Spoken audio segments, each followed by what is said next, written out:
상호 매체성에 대해서 했었죠. 예, 상호 매체성의 우리가 문학 텍스트를 중심으로 한 상호 매체성의 유형으로서 문학 텍스트를 중심으로 한 상호 매체성의 유형으로서 저번 시간에 상호 텍스트에 대해서 했고요. 예, 오늘은 요건 했었죠. 문학과 영화의 분석 기준. 이거 안 했죠? 이건 안 했는 것 같은데. 네, 이거 잠깐 보겠습니다. 그다음 요거는 우리 전에 그 시점에 대해서는 다 얘기했었죠. 그죠? 그래서 문학과 소설 어떻게 우리 뭡니까? 소설과 영화에서 문학과 영화에서 또는 문학의 각색에서 상호 매체적 관점에서 분석할 수 있는 그런 기본 내용으로서 기본 카테고리 내가 여러분한테 쭉 몇 가지 얘기했었죠. 또 기억이 안 납니까? 다 잊어버렸나요? 예, 잠깐 보면은 내용뿐만 아니라 이거 조금 크게 합시다. 예, 내용뿐만 아니라 주제의 변화.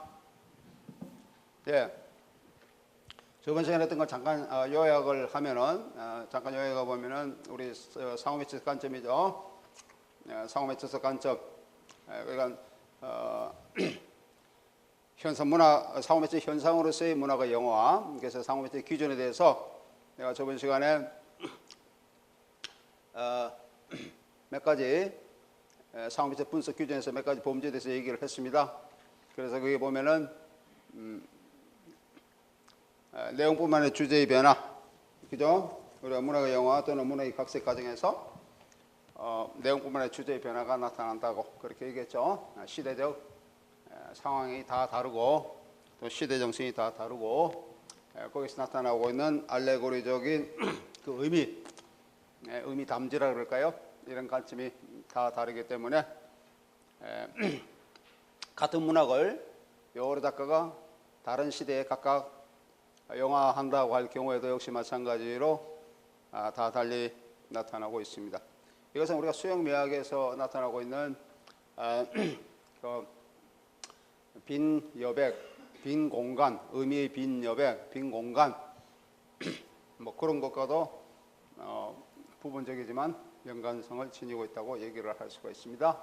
그래서 내용뿐만 아니라 주제의 변화, 그 다음에 시간과 공간의 연속성과 불연속성, 그 다음에 시간과 공간의 연속성, 불연속성, 이것은 문학에서의 공간 묘사가 영화에서 나타나고 있는 공간 내지는 공간 묘사와 차이가 있다라고 얘기를 할 수 있죠. 우리가 저 앞 시간에 보았듯이 레싱의 라오콘이라는 것을 우리가 봤었죠.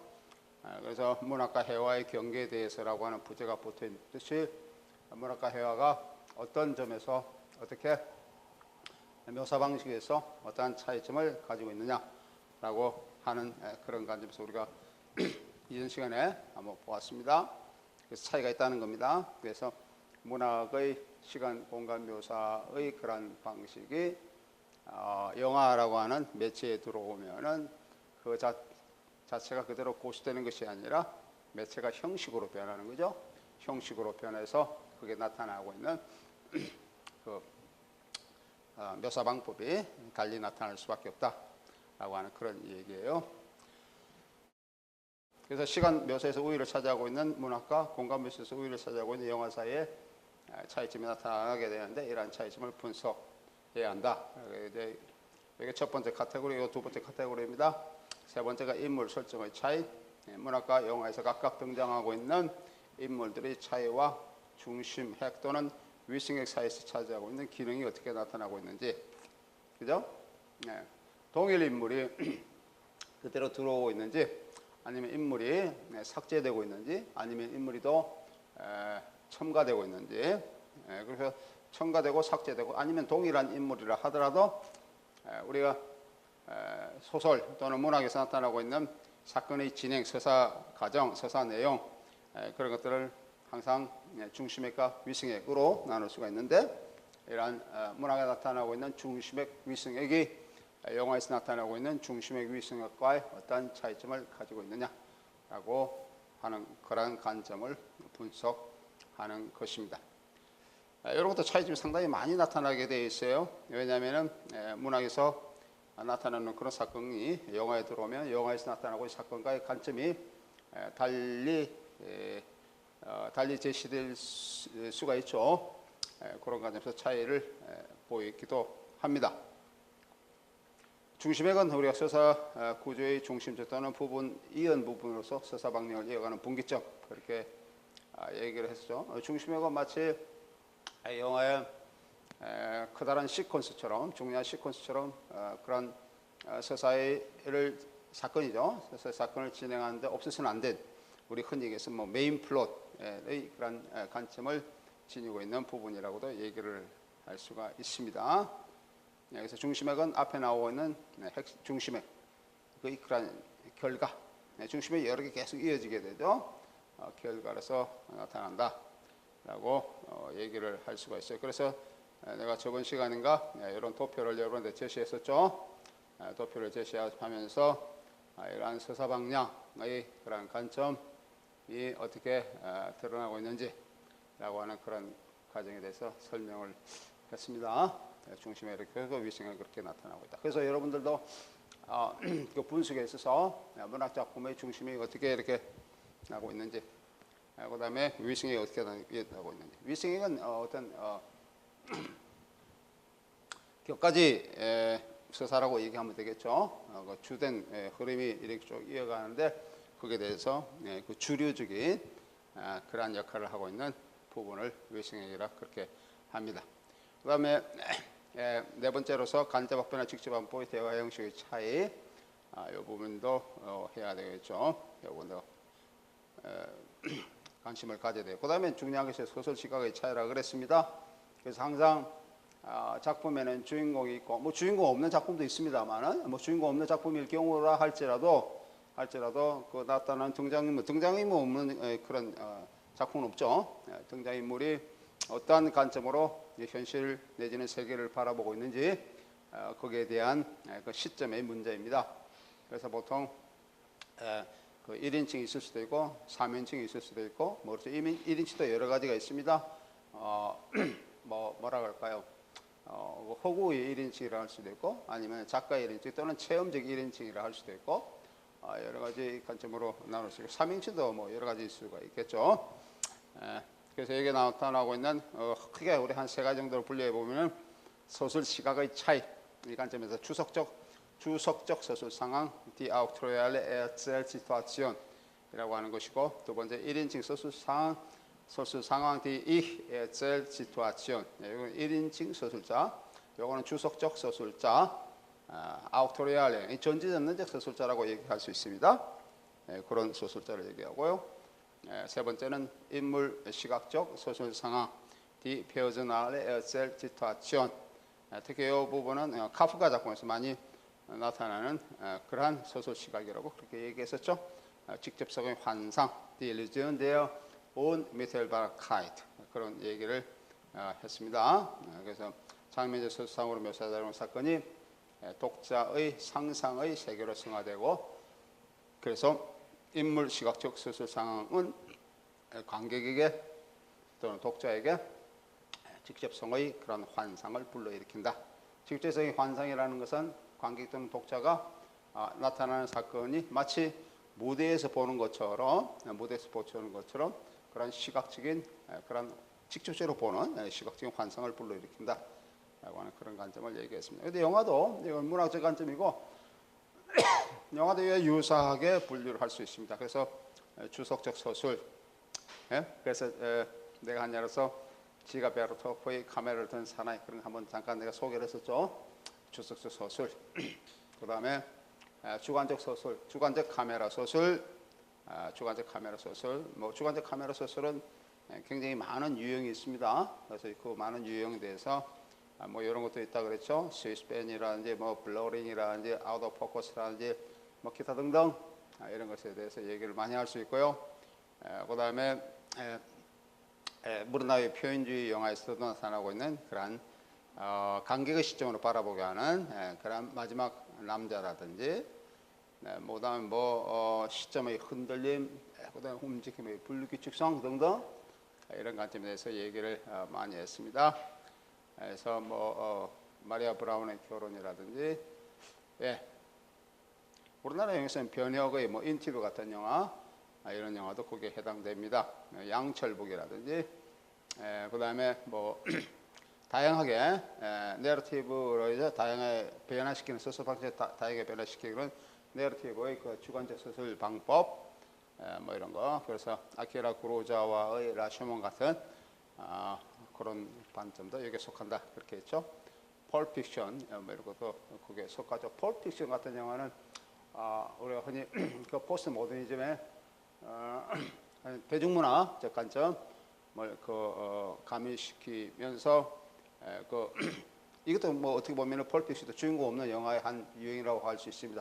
에피소드가 이렇게 연관되는데 등장인물들이 반복적으로 들어오지만 유사하지만 다른 어떤 서술 구조로 취하면서 반복적으로 나타나고 있는 것들, 이런 것들도 역시 주관적 서술 기법이라고 얘기를 할 수 있습니다. 독일 영화에서 톰 티그베의 롤라랑 같은 이런 영화가 거기에 해당되고요. 1인칭 영화, 일기 형식의 영화 또는 르포타지의 기록 영화, 이것도 주관적 시점으로서 얘기를 할 수 있습니다.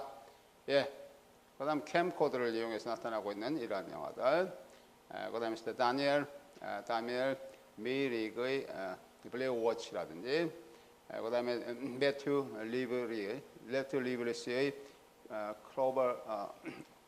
클로버필드 같은 영화, 이런 영화도 주관 시점을 잘 보여주고 있죠. 예, 사이버 공간, 사이버 공간에 나타나고 있는 이런 것도 1인칭 시점이라고 얘기를 할 수 있습니다. 예, 블랙 레너드의 런머맨이라고 하는 영화가 있는데, 이런 영화는 그 사이버 공간에 대해서 다룬 사이버 공간을 다루고 있는 영화입니다. 런머맨은 잔디 깎는 사람이란 그런 뜻인데, 잔디 깎는 사람이 자기 이웃집에 과학자가 이사를 왔어요. 그래서 과학자가 있었는데, 이 사람은 이제 그 컴퓨터 사이언스 학자고, 그 사이버 공간에 관한 이제 연구를 하는 사람인데, 연구가 어느 정도 마무리 단계에 들어드니까 이 잔디 깎는 사람, 이웃인 사람을 자기 그 실험 대상으로 삼습니다. 그래서 좀 불러가지고 내가 이러한 연구를 했는데 사이버 공간 한번 들어가 보지 않겠냐. 그래서 이 사람 기꺼이 동의하면서 사이버 공간에 이제 들어가면서 점점점 그 사이버 공간에 그런 도취되고, 나중에는 사이버 공간이 신이 되는, 나는 사이버 공간이 신이다라고까지 외치고, 하지만 마지막에는 결국 파멸하는 그런 영화를 그리고 있습니다. 그 실험 자체가 폭파하면서 파멸하고 있는 그런 언해피 엔딩을 그리고 있는 것이 런머맨입니다. 특히 여기서 내가 좀 여기서 예를 든 것은 주관 시점의 카메라, 그러니까 이 사람이 사이버 공간에 들어가면서 자기가 보는 그런 세상, 사이버 공간에 자기가 보는 현실, 이런 것들에서 묘사를 굉장히 많이 하고 있어요. 사이버 공간에서 나타나고 있는 사건이라든지 이런 것들을 런머맨에서 거의 한 절반 정도를 차지하고 있는데, 이런 것들은 그게 사이버 공간에 들어간 사람의 시점에서 보여주는 것이다 라고 하는 것이죠. 그런 것에 이런 것들은 우리가 1인칭 주관의 시점이다, 그렇게 얘기를 할 수 있습니다.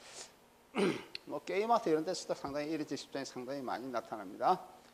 그 사이버 공간은 원래는 무한성을 드러내죠. 무한성을 드러내고 있지만은 하여튼 이런 1인칭 시점을 나타내고 있다. 요즘 우리가 디지털 예술 시대에 디지털 예술 또는 전자예술이라고 흔히 하는 이런 예술적 반응, 문학도 그런 게 많습니다. 디지털 문학, 전자문학, 이런 가치도 많이 나타나고 있는데, 전자문학, 디지털 문학 이런 것도 1인칭 시점이 상당히 강하게 드러나고 있는 그런 부분이라고 얘기를 할 수 있습니다.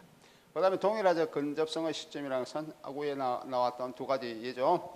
카메라의 주석적 시점과 1인칭, 카메라 주석 시점과 1인칭, 그런 주관적 시점이 같이 구분되지 않고 혼합돼서 나타나고 있는 경우를 얘기를 합니다. 그래서 이게 미디어의 서술 능력이 훨씬 강화되죠. 경우에 따라서 1인칭, 경우에 따라서 주석적 시점이 상당히 교차되고 있습니다. 그래서 이 경우에 카메라의 주석적 서술이 악화되면 관객은 인물과 동일화된 그런 주관적 시점에 이제 참여하게 되죠. 그래서 한쪽이 약해지면 한쪽이 강해지고, 그래서 주석적 시점이 약화되면 저 주관적 시점이 상당히 강화된다 이런 뜻이에요. 그렇게 나타나고, 그렇게 하면서 어떤 긴장감이 더 많이 높아지죠. 일반적으로 긴장감은 뭐 주석적 시점에서 긴장감을 높이는 방법도 있겠습니다만 주관적 시점에서 긴장감이 훨씬 더 높게 나타나고 있죠. 앞에 전개된 내용을 모르니까 주석 시점은 모든 것을 이렇게 다 감망할 수 있도록 간격으로 관람자로 감망할 수 있게 하지만은 주관적 시점은 그 앞에 나가는 상황은 그 등장인물 자신뿐만 아니라 관객들 그 등장인물을 주관적 시점의 등장인물 그 자신뿐만 아니라 그 등장인물을 바라보는 관객도 잘 모르죠. 왜냐하면 그 사람의 시야에 의해서 계속 전개되고 있기 때문에 앞이 어떻게 될지 잘 모르는 상황이죠. 그래서 긴장감이 상당히 높아진다라고 그렇게 얘기를 할 수 있습니다. 그래서 또 주관적 시점이 또 이렇게 끝나면 다시 주주때 들어오고 이렇게 서로 상호 교환하는 서로 이렇게 교대로 나타나고 있는 그런 것을 얘기를 합니다. 예, 그래서 다시 주석적 시점으로 돌아오더라도 이전에 주관적 시점이 계속 이렇게 많이 남아 있기 때문에 그 주관적 시점에 동일화된 이런 것을 보여주는 시점, 그러니까 동일화된 근접성 시점이다 이런. 그게 왔다 갔다 하는데 서로 변해서 나타나는데 관객들은 한쪽에 나타나면서 이쪽이 강해지고 이쪽이 약해지면 이쪽이 강해지고 이렇게 하는데 그렇게 교대될 때 그 남아있는 그 시점이 계속 관객에게 그대로 유지되게 된다 이런 뜻이죠. 어느 정도는 유지되면서 조금 전에 주관적 시점이었는데 그러면서 자기가 주석이 바뀌더라도 주관 시점 간격 어느 정도 유지하면서 다시 주석 시점 넘어가고 주 시점이 다시 주관적 시점 넘어갈 때도 마찬가지로 주석 시점 어느 정도 유지되면서 다시 주관적 시점 넘어가는 이러한 관점을 보여주는 것이 동일화된 근접성의 소식이다. 이렇게 얘기를 할 수 있습니다. 이런 영화도 많이 나타나고 있죠. 그 다음에 마지막 그 관점으로서 몽타주 기법의 사용과 장면 시간의 확대와 축소, 몽타주 기법 사용과 장면 시간 확대 축소 나타나고 있는 부분입니다. 이 부분들 그죠? 여기서 나타나고 있는 그래서 이미지의 연속성이나 단절, 그다음에 몽타주의 내부적 기능 이런 부분도 우리 상호 매체 분석에 해서 분석에서는 여기서 여러분들 유의해야 할 그런 부분이 된다라고 얘기를 할 수 있습니다. 몽타주의 개념은 원래 러시아 형식주의에서 보통 이렇게 나왔죠. 물론 그 이전에 개념 자체는 있었지만은 영화에서 몽타주 개념을 이렇게 자리잡게 한 것은 러시아 구성주의 그런 역할이 크다라고 얘기를 할 수가 있습니다. 그래서 러시아 구성주의 영화 이런 게 벨라 발라즈라는 사람이 있어서 헝가리 사람인데 러시아 구성주의에 상당히 많이 기여를 했죠. 기여를 했을뿐만 아니고 나중에는 러시아 그 국립 영화 대학 러시아에서 뭐 제일 영화 부문에서 제일 좋다고 하는 국립영화대학 그런데 설립도 하고 총장도 한 그런 사람으로 기록되고 있습니다. 벨라 발라지라고 하는 사람이에요. 이 사람이 유명한 책 중에 하나가 영화의 정신이라는 책이 있습니다. 독일어로 하면 The Geist des Films 1930년대에 쓴 책인데 영화의 정신 또는 뭐 보이는 인간 뭐 이런 책들을 이 사람이 써요. 그래서 우리가 모더니즘의 이론에서 상당히 중요한 부분을 차지하고 있는 이론가이기도 합니다. 1930년대고 1930년대 모더니즘의 이론, 특히 독일 모더니즘의 이론에서 우리가 독일 부분에서 얘기한다 그러면 게오르 루카치는 조금 앞선 시대에 그런 영화의 특히 영화와 연극, 막스 라인하르트의 그런 연극적 관점과 영화적 관점의 차이점에 대해서 이렇게 많이 이제 관심을 기울이던 그런 이론가라고 할 수가 있습니다. 게오르 루카치라는 사람이 그렇다는 거예요. 게오르 루카치. 또 다른 삶이라고 하는 관점, 또 다른 삶이라는 관점에 대한 그런 그 뭐라 그럴까요? 그런 관점을 썼죠. 또 다른 관점이라고 하는 그런 또 다른 삶이라고 하는 그런 관점으로 분석을 하고 있습니다. 그 다음에 그는 벨라 발라즈를 얘기합니다. 벨라 발라즈 이 책에서 몽타주에 관해서 많은 얘기를 하고 있는데 몽타주를 영화의 형식 영어다, 형식 언어다. 몽타주가 영화의 형식 언어고 영화의 본질이다라고 하는 겁니다. 형식 관점을 얘기하는 겁니다. 몽타주는 형식 개념이죠. 형식 개념으로 얘기를 하고 있습니다. 이러한 영화의 이러한 형식에 의해서 영화라고 하는 그런 것이 형성된다라고 하는 그런 얘기이죠. 그래서 영화의 본질을 이용하고 있습니다. 그래서 그가 몇 가지의 유형의 몽타주를 나누고 있는데, 뭐 변제본제 몽타주, 이건 우리 러시아 구성주의 형식주에서 많이 나타나고 있는 그런 몽타주 기법이죠. 변제본제 몽타주.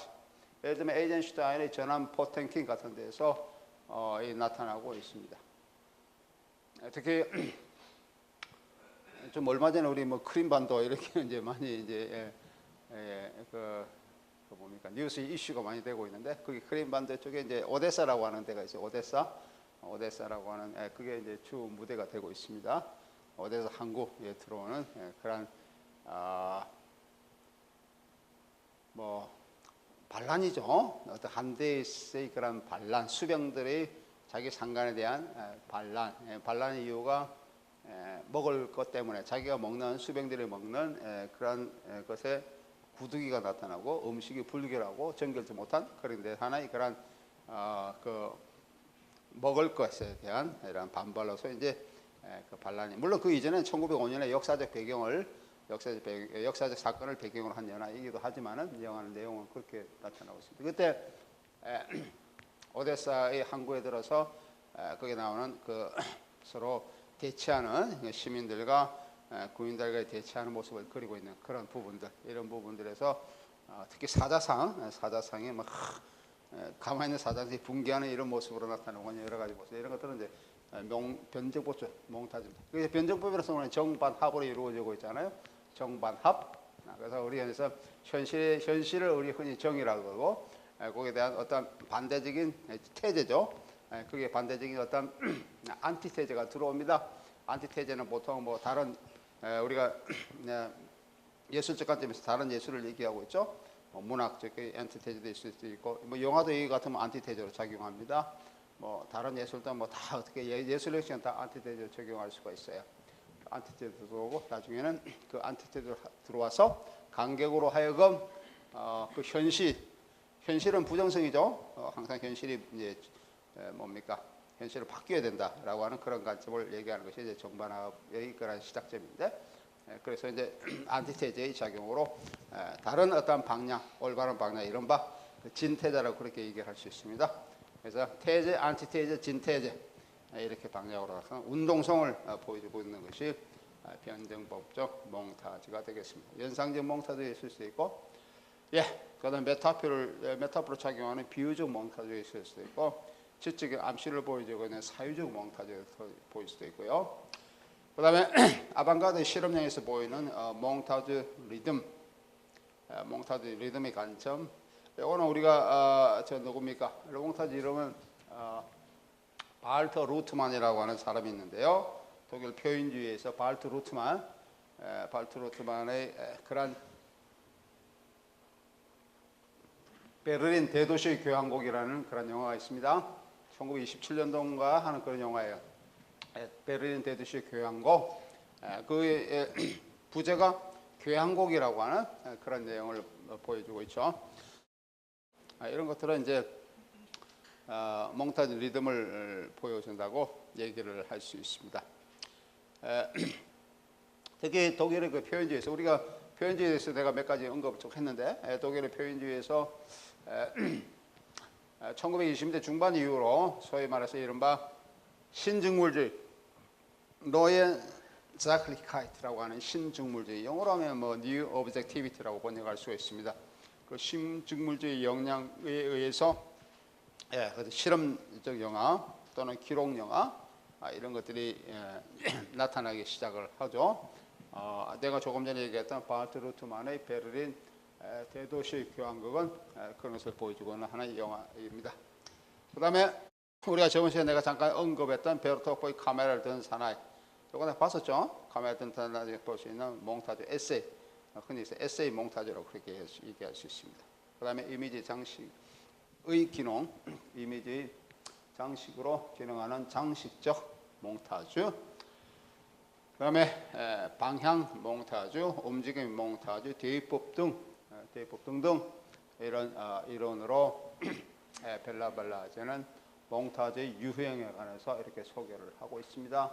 근데 뭐 이런 몽타주 개념은 지금도 이 사람이 분석했던 벨라발레 분석했던 그 몽타주의 개념 내지는 그 유형은 지금도 아직까지도 적용할 수 있는 그런 분류라고 얘기를 할 수 있습니다. 특히 이 장식적 개념이 있죠. 장식, 우리가 독일의 모더니즘 영화 이론가 중에 한 사람인 지그프리드 크라카우라는 사람이 있습니다. 크라카우가 이 장식 개념에 상당히 관심을 많이 이제 쓰고 있죠. 장식이 어떤 대중들의 사고를 뭐랄까요? 어떤 획일적인 방향으로, 그러니까 의도된 방향 이른바 작가의 의도죠, 또는 텍스트의 의도된 방향으로 이끌어가는 그런 부분으로 얘기를 하고 있는 장식, 이런 개념, 오너멘트라 그렇게 얘기했습니다. 오너멘트, 이런 것에 대한 관점으로도 설명을 할 수가 있을 것 같습니다. 그래서 상호매체성의 미학적 효과, 우리가 이 시간에 문화가 영화의 부분에서 이제 관점으로서 많이 언급을 하고 있는 상호매체 미학적 효과는 상호매체성의 전략이 사용되지 않을 때의 형식과의 차이점에 대해서도 얘기를 할 수 있습니다. 그래서 우리 문화가 영화는 내가 지금 계속 얘기를 하고 있는 것처럼 이제 영화 속에 문학이 들어오는 거죠. 문학 속에 들어오는 그런 경우인데, 거꾸로 영화가 문학 속에 들어가는 경우도 있긴 있습니다. 예를 들면은 뭐 우리가 저 파스벤더의 라이너 마리아의 결혼이라는 영화가 나중에는 이제 뒤에 문학 작품으로 영화가 문학 작품 들어가는 경우도 있습니다. 우리 또 뭐 우리나라 영화도 그런 것이 한두 편, 외출 같은 영화는 외출, 누가요? 김명경인가요? 누가 쓴 그 외출 같은 영화는 그 영화라는 외출이 문학 속으로 다시 이제 들어오는 그런 경우도 있습니다. 예, 뭐 그 경우도 마찬가지일 거예요. 마찬가지지만은 이것이 그렇게 상호매체 전략이 사용되지 않았을 때하고 사용되었을 때하고 어떠한 차이점을 갖고 있느냐라고 하는 그런 것과의 분석. 그러니까 이 상호매체 관점은 내가 아까 한 7, 8가지 카테고리가 있다고 그랬잖아요. 내용 분석, 내용의 변화, 주제의 변화, 그죠? 우리가 조금 전에 몽타주 변화까지 한 7, 8개 카테고리를 쭉 내가 여러분한테 나열했는데, 이런 카테고리, 범주의 나열을 분석을 하고, 그래서 차이점을 분석을 하고, 그 다음에 그렇게 않았을 경우하고, 그죠? 이런 것들, 상호매체 전략이 사용되지 않았을 경우에 어떠한 차이점이, 어떠한 미학적 차이점이 나타나고 있느냐라고 하는 것에 대한 분석이 같이 뒤따라야 된다라고 하는 겁니다. 알겠습니까? 만약에 또 우리가 예를 들면 우리가 앞 시간에 보았었던, 이전 시간에 보았었던 그 파우스트 같은 거 봤잖아요. 게테 파우스트 작품에 대해서 봤는데, 그 표현적 영화로서의 파우스트를 우리가 이제 분석한다 그러면은 게테의 작품, 게테가 쓴 그 파우스트, 뭐 게테가 뭐 평생의 작업이라고 얘기할 수 있는 그 파우스트와의 어떠한 관점이 있느냐라고 하는 분석을 해야 되겠고, 그 다음에 게테 작품이 고전주의 작품이라는 얘기죠. 고전주의 시대의 작품이면, 이런 고전주의 시대의 작품을 얘기할 때 고전주의 시대의 형식이 뭐냐, 문학적 형식이 뭐냐라고 하는 것에 대한 그 우리가 말할까요, 문학적 내지는 미학적 지식이 있어야 되겠다라고 하는 것입니다. 그래서 이 고전주의라고 하는 형식이, 문학적 형식이 영화 속에 들어와서는 어떻게 되고 있느냐라고 하는 그 형식의 차이, 그죠? 형식의 차이에 대한 분석이 있어야 되겠다라는 거예요. 그래서 여러분들이 여기 우리가 상호매체 문화가 영화에서 어떻게 주의해야 할 점은, 이러한 상호매체성의 그런 범주에 대한 이런 분석이 아주 심도 있는 분석이 있어야 되겠고, 그런 것이 첫째고, 두 번째 주의해야 할 것은 여러분들이 분석 대상으로 삼는 영화, 또 문학이죠. 문학 작품, 분석 대상으로 삼는 그 문학 작품이, 분석 대상으로 삼는 문학 작품의 그런 문학 사조, 이런 것에도 여러분들이 알아야 된다는 겁니다. 문학 사조를 알아야 되고, 그 문학 사조를 얘기할 때 우리가 예를 들면 문학 사조는 여러 가지 있죠. 우리 현대 문학의 시작이라고 얘기하면 바로크를 들 수 있겠고, 바로크 다음에 뭐가 있습니까? 뭐 로코코라든지, 뭐 아나크레온틱이라든지, 그다음에 피에티스무, 경건주의라든지, 그다음에 감상주의, 그죠? 엠핀점 카이트라든지, 또는 뭐가 있죠? 계몽주의, 아웃클레이는 거 들 수가 있고요. 그다음에 질풍과 노도, 그죠? 슈트로먼트란 같은 거 들 수가 있고, 그다음에 고전주의를 들 수가 있겠죠. 클래식. 그다음에 낭만주의를 들 수 있겠죠. 로man틱, 그죠? 그다음에 뭐 시적 사실주의, 그죠? 포에티셔 레알리스무스 같은 거 들 수 있고, 그다음에 뭐 자연주의, 나투랄리스무스. 그다음에 나타나는 것이 이제 상당히 이제 아방가르드 시대로 이제 접어드는데, 뭐 자연주의도 아방가르드지만 온건 아방가르드지만 내가 지금 아방가르드 시대라고 하는 것은 가격한 아방가르드를 얘기합니다. 그래서 뭐 표현주의 같은 것이 그게 될 수가 있겠고요. 표현주의, 그다음 나타나고 뭐 신중물주의, 뭐 그와 같은 시대에 나타나고 뭐 다다이즘이라든지, 그다음 뭐 초현실주의라든지 등등, 그죠? 이렇게 나오고, 그다음에 나치 시대, 이런 말, 그다음에 이제 전후문화로 넘어오겠죠. 전후문화. 뭐 동독으로 넘으면 동독문화이고, 이제 서독의 전후문화. 뭐 동독에서 전후문화 있어요. 그다음에 뭐 고향문학이라든지, 하이마트 리터투어라든지, 그다음에 뭐 이제 우리가 포스트 모더니즘의 그런 초기 시대, 이런 이제 시기로 넘어오죠. 이런 식으로 현상으로. 그다음에 요즘 많이 나타나고 있는 뭐 자서전적인 그런 문학적 흐름, 이런 식으로 쭉. 지금 내가 이렇게 계속 열거한 것은 상당히 많은 문학적 이즘 주의에 대해서 얘기를 하고 있는데, 이렇게 많이 열거한 것들, 이런 것들이 어떤 문학적인 사조, 경향, 이런 것을 나타내고 있는데, 그 중에 어떠한 작품, 내가 지금 얘기했던 열거한 이러한 작품 중에 어떠한 작품을 문학을 영화했던 것을 분석할 때에는 위에 나오는 이런 7, 8 카테고리 철저한 분석이 있어야 되겠고, 차이점에 대한 분석이 있어야 되겠고, 중요한 것은 그 작품이 속하는 시대의 문학 형식이 뭐냐라는 것에 대해서 여러분들이 이해를 해야 된다라고 하는 겁니다. 이때 내가 얘기하는 문학 그 형식이라는 것은, 문학 그 시대의 형식, 사조적 형식이라는 것은, 내가 조금 전에 얘기했지만 게테가 파우스트 같으면 고전주의 같으면 어떠한 작품을 고전주의 작품이라 그래라고 얘기를 한다. 우리가 파우스트 같은 거 읽으면은, 아니면은 빌레르 마이스의 수업스 같은 거 작품을 읽으면은, 이 시대의 이런 작품은 낭만주의 작품이라고 그러지 않는다라고 하는 거죠. 고전주의라고 그런다. 그럼 무엇 때문에 고전주의라고 그러냐? 그럼 고전주의라고는 어떤 형식이 있다라고 하는 문학 형식. 그렇기 때문에 우리는 고전주의 작품이라 그렇게 얘기한다. 바로크 시대 작품 같은 거, 이런 것들 우리가 보았을 때, 바로크 시대의 문학 작품을 영화한 것을 보았을 때, 이것은 바로크 시대의 작품이야 라고 얘기를 하지, 이런 거 가지고 뭐 어떻게 뭡니까 고전주의라든지 무슨 자연주의라 이렇게 얘기를 안 한다 이런 얘기예요. 무슨 말이겠죠? 그렇게 하면 그 시대에 속하는 그런 작품일 경우에, 그럼 그 무엇 때문에 그 시대의 작품이라 그렇게 얘기를 하느냐, 이것이 형식적 개념입니다. 무슨 말이겠습니까? 그런 형식적 개념에 대해서 여러분들이 역시 마찬가지로 분석이 있어야 된다라고 하는 거예요. 그렇죠? 그 다음에 이제 다 해놓고, 그 다음에 이제 마지막 부분에 이 부분이에요. 마지막 부분에 이제 해당되는 이 부분이죠. 그래서 그렇게 했을 때 그 상호 텍스트적인 미학 효과가 뭐냐라고 하는 겁니다.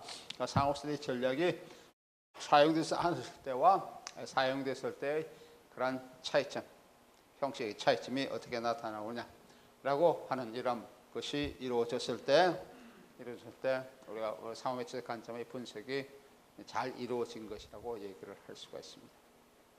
알겠습니까? 거기에 대해서 내가 조금 더 설명하면은, 이제 분석 규정에 조금 더 설명하겠습니다. 다시 위에 나오는 것은 판단 기준에 대해서 얘기했겠고요. 분석 카테고리 범죄에 대해서 얘기했고, 요거는 이제 방법론에 대해서 조금 더 얘기한다 그러면은 뭐라 그럴까요? 우리는 소설을 읽어야 되겠죠. 소설 읽고, 그래서 뭐 한 번에 읽었으면 다 이렇게 이해했으면 좋겠는데, 그렇지 않을 경우에는 반복적인 그런 독서가 필요하겠습니다. 그래서 내가 조금 전에 문학 사조가 어디에 속하느냐, 문학 사조에 대한 그런 이해가 있어야 되겠습니다. 그래서 그 문학 사조는 어떠한 관점으로 얘기할 수 있느냐, 문학 사조에 나타나고 있는 형식 특징이 뭐냐, 여기서 분석이 있어야 되겠죠. 또 그다음에 그 사람의 그 작가론, 그 작가의 문학론에 대한 이러한 이해도 있어야 되겠습니다. 작가의 문학론. 그래서 말하면은 이 사람은 고전주의 작가인데, 그 시대라도 여러 가지 작가가 유행이 있지 않습니까? 그럼 그 유행의 작가들이 다 똑같지는 않다는 얘기죠. 그 형식 속에, 커다란 형식 속에 나타나고 있는 그런 차이점이 있을 수가 있습니다. 그 형식의 조금 차이점이라 그럴까요? 그렇게 얘기할 때 이 사람은 어떠한 문학적인 그런 관점을 견지하고 있고 이것이 나타나고 있는 이 사람의 작품이 어떤 것이다 라고 이런 것에 대한 분석이 있어야 되겠습니다. 그 다음에 서사 과정, 서사 내용이 뭐냐, 서사 과정이 어떻게 나타나고 있느냐, 그리고 이 작품은 어떻게 이루어지고 있느냐라고 하는 구조 분석, 뭐 양식이 어떻게 드러나고 있느냐, 또는 문체가 어떻게 나타나고 있느냐, 그 다음에 비유법은 어떻게 사용하고 있느냐, 우리가 수사학적 관점에서의 비유법, 수사적 관점에서 비유법 어떻게 나타나고 있냐, 인물들이 나타나고 있는데 그 인물들이 어떠한 특징을 가지고 있고 이 사람들이 어떠한 캐릭터로서 작용하고 있느냐, 뭐 그죠? 시대의 배경은 무엇이냐라고 하는 그 시대의 작품이 꼭 그 시대만을 보여주는 건 아니죠. 그 시대가 그 이전 시대를 얼마나 다를 수가 있습니다. 예를 들면 우리가 앞에 보았던 하이니케 폰 크라이스트의 칠레의 지진 같은 경우에 그것은 다른 나라의 시대를 보여주고 있는 거죠. 그러니까 1800년도 초에 1600년도 중반에 그런 칠레라고 하는 곳에서의 그런 지진, 커다란 대변혁의 지진의 사건을 보여주고 있는데, 그러면 그 시대 외에 이러한 이국적인 상당히 멀리 떨어진 그런 나라의 사건을 다루고 있느냐라고 하는 것에 대한 어떤 분석이 있어야 되겠다라고 하는 겁니다. 알겠죠? 두 번째 나타나서 이제 영화의 반복적 읽기가 필요하겠습니다. 영화의 반복적 읽기, 프레임은 어떻게 되고 있냐, 영화 프레임은 어떻게 구성되고 있느냐, 그 다음에 시퀀스 분석을 어떻게 할 수 있느냐. 영화에서 시퀀스는 대충 한 8개에서 뭐 15개 사이 보통 그렇게 되어 있습니다. 시퀀스가. 시퀀스는 나중에 좀 이따 우리가 또 시나리오에서 좀 공부를 할 텐데, 시퀀스는 영화의 그런 서사의 특히 중심액을 이어가는 커다란 기둥 같은 거라고 생각할 수 있어요. 그죠? 이렇게 기둥이 세워져야만 거기에 대한 서사가의 줄거리가 이어질 수가 있는 거죠. 그 시퀀스가 어떻게 나타나고 있냐. 뭐 시퀀스는 뭐 만남의 시퀀스, 헤어짐의 시퀀스, 이별의 시퀀스, 그다음에 뭐가 있습니까? 뭐 우리가 전에 봤던 정거장의 시퀀스 뭐 이런 것도 있을 수도 있고요. 뭐 살인의 시퀀스, 죽음의 시퀀스, 뭐 무도의 시퀀스, 그죠? 뭐 기타 등등 뭐랄까 뭐 여러 가지가 있습니다. 운동 경기 시퀀스라든지 뭐 많이 있었죠. 많이 있을 수 있는데 그것이 중심핵의 위치에 놓여 있느냐, 그렇지 않느냐라고 하는 것에 대한 분석이 있어야 되겠습니다. 미장센은 어떻게 이루어지고 있냐? 미장센은 장면 만들기라는 그런 뜻이죠. 어떻게 나타나고 있냐? 그다음에 미장압임은 어떻게 나타나고 있냐? 미장압임은 층 만들기라는 뜻입니다. 층. 미장압임 말 들어봤나요? 안 들어봤어요? 압임이라는 것은 층, 심연을 얘기합니다. 심연. 우리가 흔히 그 포스트 모더니즘의 그런 영화 관점에서 많이 할 때 심연 만들기라는 뜻이죠. 그래서 우리가 어떤 이미지를 그대로 보여주는 것이 아니고, 그럴 때 우리 흔히 재현, 리프레젠테이션을 그렇게 얘기하고 있는데, 재현만을 보여주는 것이 아니고 재현의 층을 보여주는 것이죠. 그 재현 밑에 있는 또는 재현 가까이에 있는 또 다른 어떤 이미지 층을 보여줄 때 미장압임이라 그렇게 얘기를 할 수 있습니다. 우리가 지금 얘기하고 있는 문학과 영화는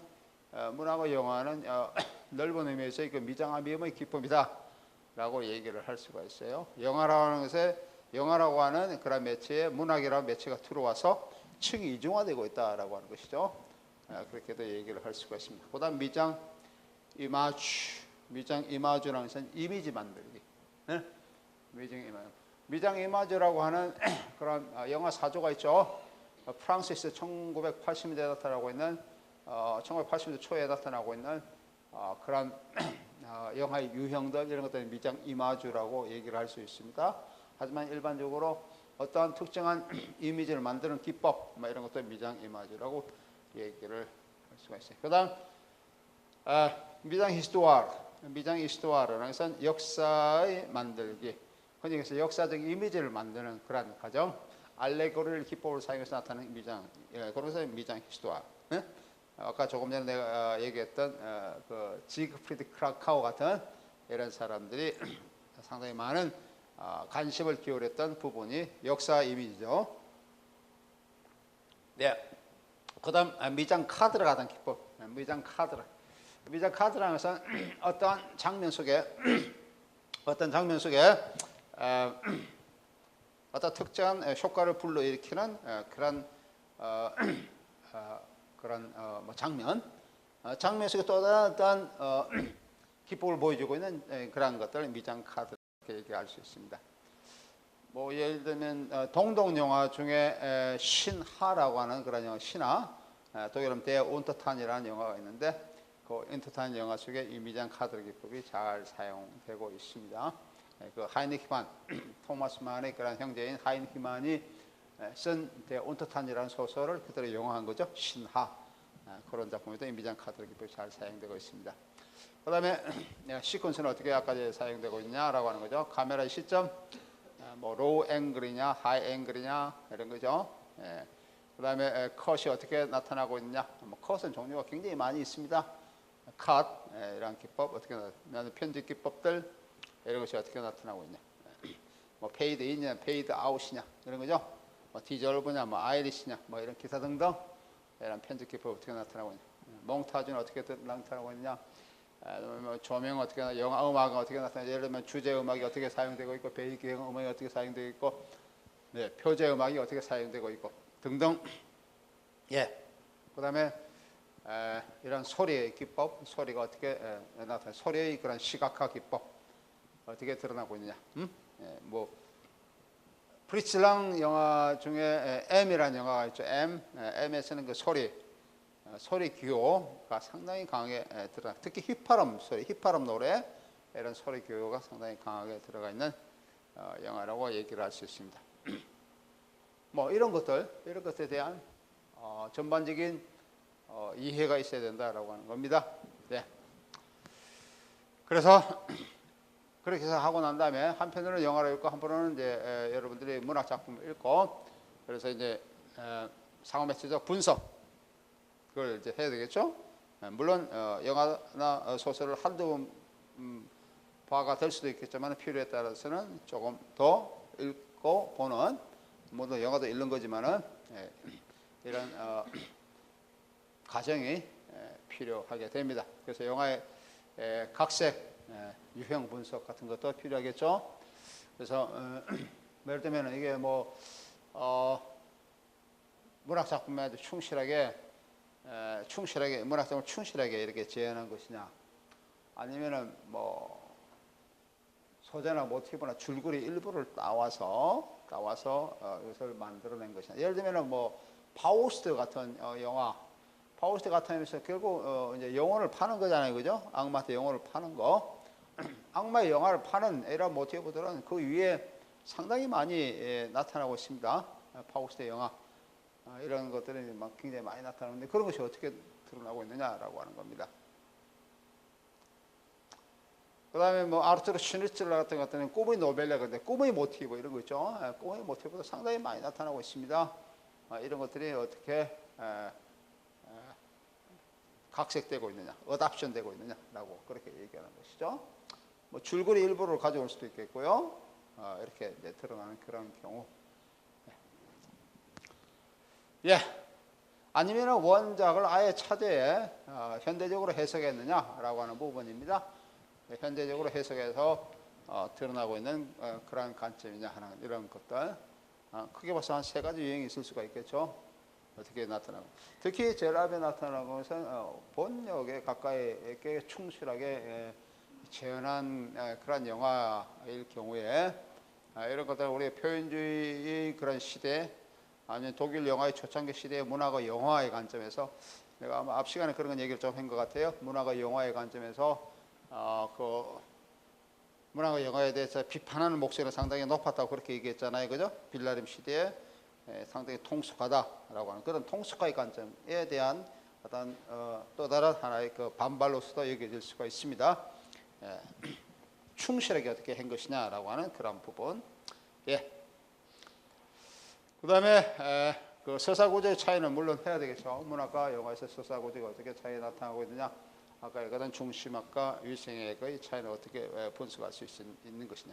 그다음에 관점의 시점 내지는 관점의 분석. 그래서 그 소설 내지는 문학의 관점과 영화의 관점 또는 시점이 어떻게 나타나고 있냐. 왜 앞에서 분석한 그런 내용으로 보면은 주관적 서술이냐, 아니면 주석적 서술이냐, 아니면 동일화적인 그 근접성의 서술이냐 등등 이런 것에 대한 분석이 있어야 되겠고요. 등장인물의 그 확장 차이에 대해 어떻게 나타나고 있냐. 그 다음에 영화와 문학의 매체적 차이가 어떻게 나타나고 있냐. 매체적 차이 분석. 네. 이 부분도 상당히 조금 우리가 공부를 해야 될 부분입니다. 영화라는 매체가 가지고 있는 특징이 뭐고, 문학이라는 매체가 가지고 있는 특징이 뭐냐라고 하는 것에 대한 이런 것에 대한 분석이 있어야 되겠습니다. 그 다음에 문학적인 그런 이미지, 그래서 문학 이미지라고 얘기할 수 있죠. 문학 이미지를 영화 이미지로 전환하는 데에서 어떠한 차이점이 나타나고 있느냐라고 하는 부분입니다. 문학 작품 속에 나타나는 게 다 문학 이미지죠. 문학 이미지는 일반적으로 보이지 않고 우리가 상상하고 생각하고 사고 속에 갇혀 있는 그런 이미지인데, 영화 이미지는 다 시각화되는 부분이에요. 시각화되고 있죠. 심지어는 문학 이미지에서 그 등장인물이 생각하는 내용까지도 시각화하고 있죠. 시각화하는 것, 그런 관점을 영화는 다 보여줘야 됩니다. 왜냐하면 영화는 시각으로 이루어진 것이기 때문에 그래요. 그래서 보이지 않는 이미지가 보이는 이미지로 전환되는 데서 뭐 여러 가지 차이점, 제약, 그죠? 아니면은 또 유용성, 뭐 이런 것좀 있을 수도 있습니다. 영화는 일반적으로 어떻게 전개해 나가는 것이 제일 처음에는 너무 급하게 전개하진 않죠. 처음 시작하다 점점 더 점진적으로 나타나서 이렇게 이제 끝으로 이제 이렇게 다다르는 그런 과정으로 이제 보통 문학 작품이 이루어지고 있는데, 뭐 드라마 같은 것은 가장 전형적이죠. 고전지 드라마에서 오막곡, 그죠? 뭐 도입, 전개, 그다음에 이게 절정, 그다음에 반전, 파고, 하여튼 끝맺음 이런 식으로 이제 보통 이런 오막곡, 소위 건축적인 삼각형 이런 형식으로 보통 이루어지고 있는데, 영화는 꼭 그렇진 않다는 것이죠. 그래서 여러분들이 이제 문학과 영화의 분석을 통해서 보면은, 특히 아까 내가 했던 서사과정 분석, 서사과정 차이, 중심의 위치 이런 거 하나 도표를 한번 그려보면 좋아요. 그래서 서사과정, 문학에서의 서사과정은 어떻게 나타나고 영화의 서사과정은 어떻게 되어 있고, 이런 것도 여러분들 분석을 한번 도표를 한번 그려보세요. 그리고 쭉 써보라고요.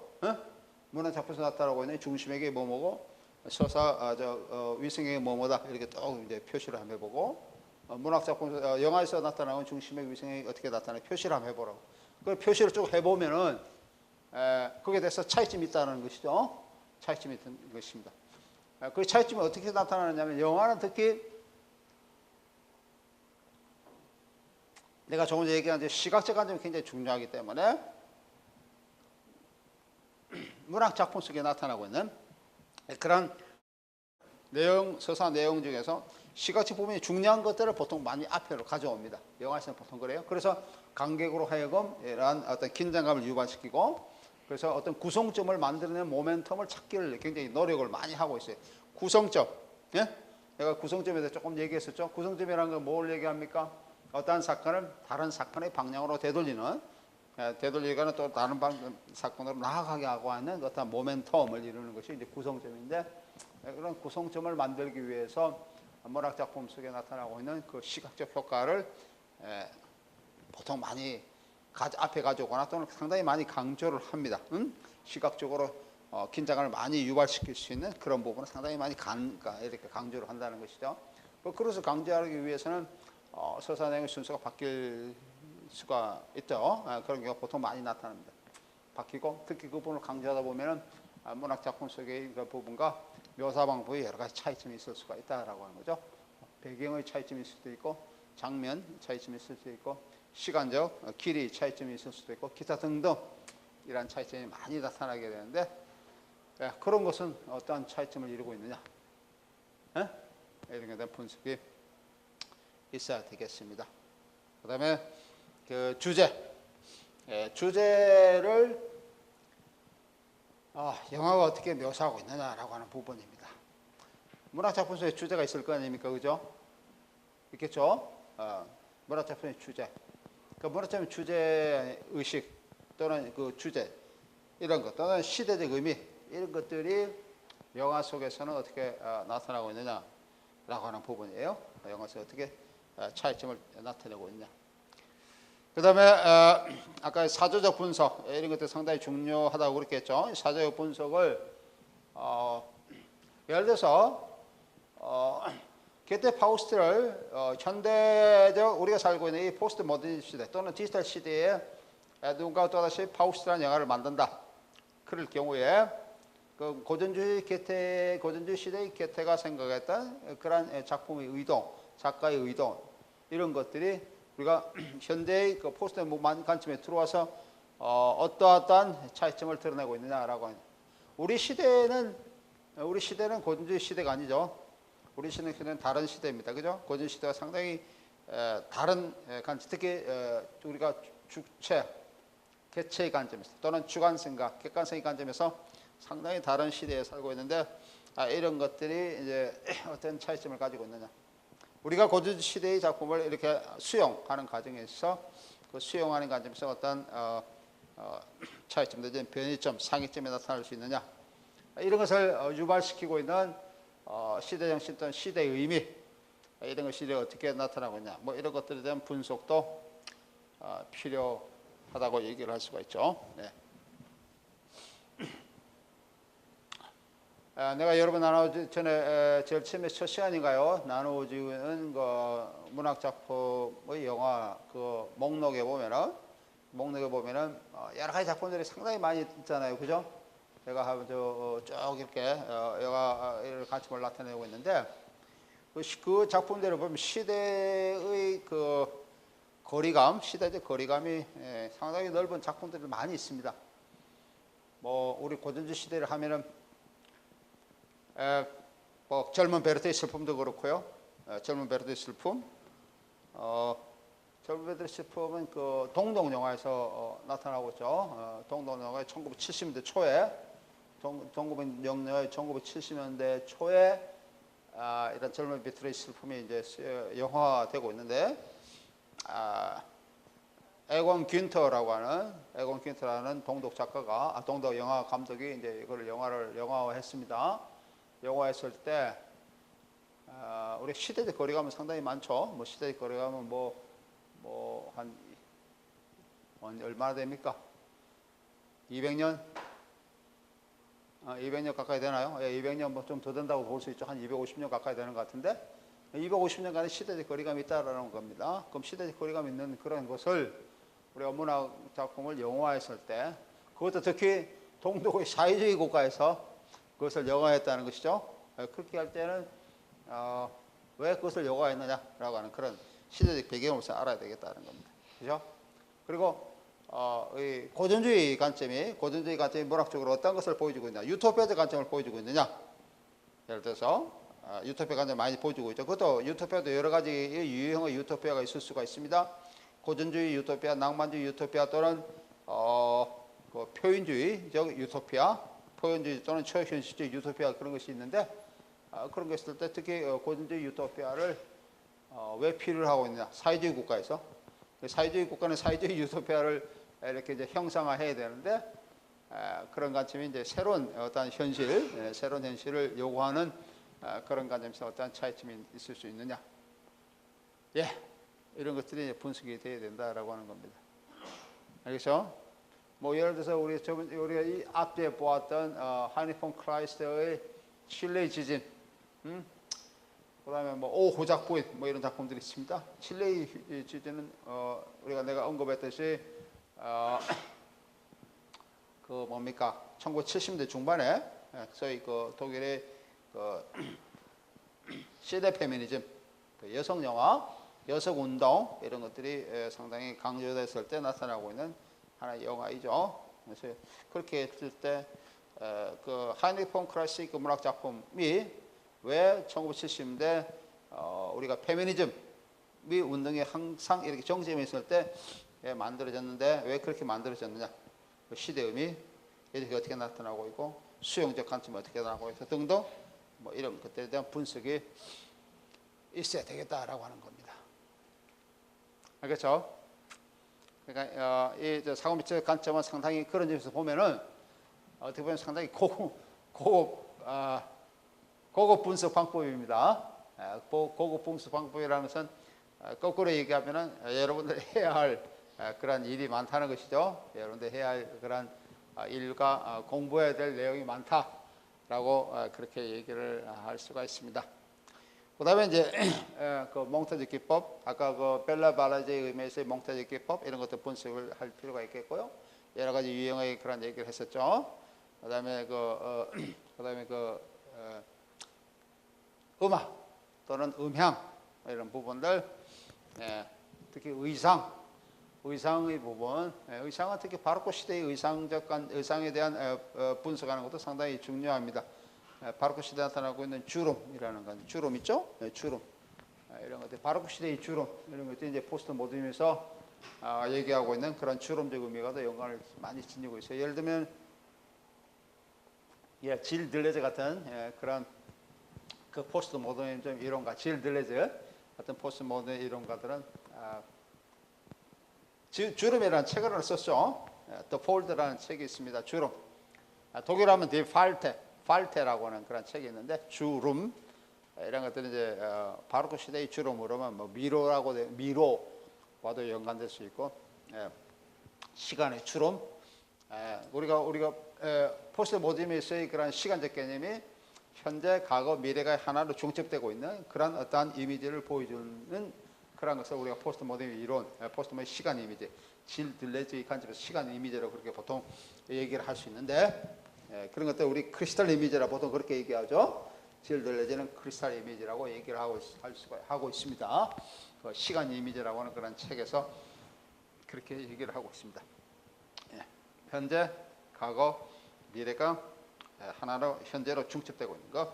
그래서 과거에서 현재로 수렴되고 있는 그런 이미지, 그런 이미지예요. 그래서 우리는 이제 잠재태 이미지라고 이제 그렇게 얘기하고, 들레즈의 개념으로 잠재태 이미지라고 그렇게 얘기하고, 미래가 현재로 이렇게 수렴되고 있는 것을 현재태 이미지라고 그렇게 얘기하죠. 그래서 잠재태 이미지, the virtual, 현재태 이미지, the actual 그런 표현을 씁니다. virtual, actual 이런 표현을 쓰는데, 정가사 더가 있어야 돼요. the virtual, the actual 그런 표현을 쓰는데, 이런 것들, 이런 것들이 문학에서 어떻게 나타날 수가 있느냐. 특히 의상 이런 것들은 우리가 문학 사회학에서도 많이 이제 얘기를 할 수 있죠. 문학 사회학에서 그 시대 문학은 사회학적 관점으로 이렇게 이제 파악하고 있는 그런 방법인데, 예를 들면 우리 그 뭐 연재 소설이라든지 문학이라든지 이런 곳에 사람들이 나타나고 있는 그 생활 습관 내지는 간섭 내지는 의상에 대한 묘사가 있을 수 있지 않습니까? 영화에서는 그런 거 물론 이제 그 의상을 입고 많이 나올 텐데, 그 의상 옷이 어떠한 코드로 기능을 하고 있느냐라고 하는 이런 분석도 조금 더 우리가 좀 심도 있는 그런 분석을 위해서는 필요한 것이라고 얘기를 할 수가 있습니다. 그다음에 리메이크한 경우도 있을 수 있죠. 또는 뭐 패러디하거나, 또는 우리가 포스트 모더니즘 기법으로 얘기하는 패티시라는 그런 것도 있는데, 이런 것들을 했을 때 주제가 어떻게 나타날 수 있냐라고. 포스트 모더니즘 패티시는 뭐 예를 들면 미국의 포스트 모더니즘의 유명한 이론가인 프레드릭 제임스 같은 사람이 패티시에 관해서 이제 많이 언급을 하고 있는데, 패티시의 그런 경우에서 어떠한 차이점이 드러나고 있느냐라고. 패티시는 과거에 대한 어떤 향수, 동경 이런 것을 많이 보여주고 있죠. 그렇다고 이제 거기에 나타나고 있는 것이 어떤 뭐 패러디적하고는 좀 틀려요. 패러디적 틀리고 그냥 과거 속에 갇히고자 하는, 과거 속에 들어가고자 하는 그런 시도, 이런 것이 패티시에 나타나고 있는데, 이런 것이 어떤 차이점을 가지고 있느냐라고 하는 겁니다. 또 다음에 아까 부분에서 그런 첨가되고 삭제된 그런 경우가 있는데, 첨가된 경우, 삭제된 경우 이런 것들이 어떻게 처리되고 있느냐, 이미 영화 이미지 처리되고 있느냐라고 하는 부분입니다. 우리 흔히 대화 형식에서도 문학에서 우리가 각색할 때, 시나리오를 할 때, 문학을 영화를 시나리오를 할 때, 특히 소설 같은 경우에는 상당히 그냥 산문식으로 쭉 서술되어 있잖아요. 그런 경우를 영화에서 이제 나타날 때, 아까 내가 합법의 차이, 간접합법과 직접합법의 차이 얘기를 할 때, 간접합법 직접 차이 할 때 그걸 그대로 가져올 수는 없잖아요. 어떤 내레이터가, 어떤 해설자가 그것을 해설하더라도 문학적 해설을 그대로 다 할 수는 없습니다. 그렇죠? 그래서 어떤 부분을 인용할 수는 있습니다만은 보통은 다 인용보다는 뭐랄까요? 대화 형식으로 바꿔서 이제 얘기를 많이 하게 되는데, 어떤 소설적인 그런 산문적인 그런 서술을 대화 형식으로 이제 바꿔놓으면은 빠진 부분이 많이 나타나고 있죠. 내용적으로 빠진 부분이 나타나고 의미로는 축약된 부분이 많이 나타나고 있는데, 이런 것이 어떻게 이미지로 처리되고 있느냐라고 하는 그런 얘기입니다. 카프카 작품 할 때, 카프카 작품 분석할 때 이런 것들 이제 조금 유의를 해야 될 것 같아요. 이런 부분이 이제 어떻게 나타나고 있느냐라고 하는 부분이죠. 예. 그다음에 카프카 작품 분석은 뒤에 한번 보겠습니다. 카프카의 성 이런 것에 대한 조금 구체적인 그런 분석, 특히 영어와 함께 이런 것을 내가 좀 분석을 한번 하도록 하겠습니다.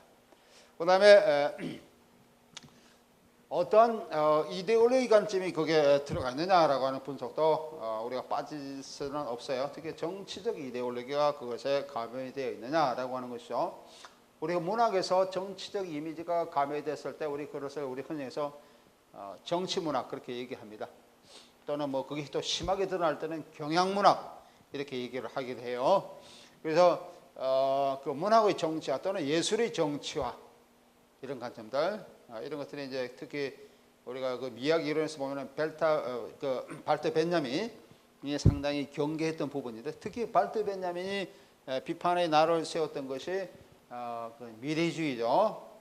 미래주의, 특히 이탈리아 미래주의에서 나타나고 있는 예술의 정치화. 그때 정치화라고 하는 것은 그 파시즘적 경향을 얘기를 합니다.